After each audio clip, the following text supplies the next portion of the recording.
My name's Chris and my official title is Assistant Warden on a student placement. I started this job back in November, just a couple of months ago. We look after 17 local nature reserves. Day can be very varied really. So today, for example, we're here at Puttacocken Local Nature Reserve and I'm doing the yearly site safety audit.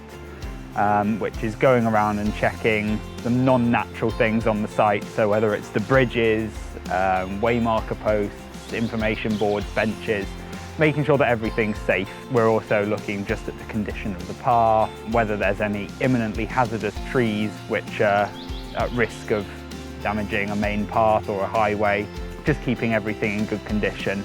But a day could be very varied. I could be working from home, updating site information. I could be working on a site repairing something. I could be repairing a fence, installing steps, repairing a path. I know for me, beforehand, I sort of assumed places like this just existed. I didn't really consider who was actually going about putting in all the fences, clearing all the paths, even blowing leaves off at the end of autumn just to make things a bit clearer. And now it's so clear how it does take a lot of work to keep things looking presentable and safe. That every week of the year there's work that needs to be done and we'll be out here, often in the rain.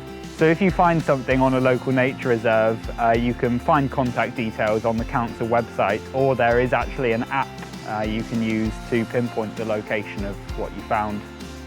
I think they provide an escape from the town, really. I think it's so valuable that people get out and get exercise whenever they can.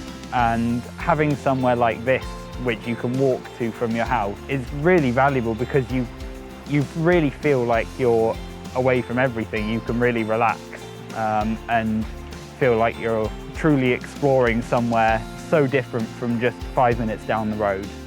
I think it's so important to keep everyone's local areas accessible, especially in times like at the moment, where all we want to do is make it safe and as easy as possible for people to come out in their local area and just explore whatever nature and whatever wildlife is literally on their doorstep. And it's rewarding to be able to provide that for people.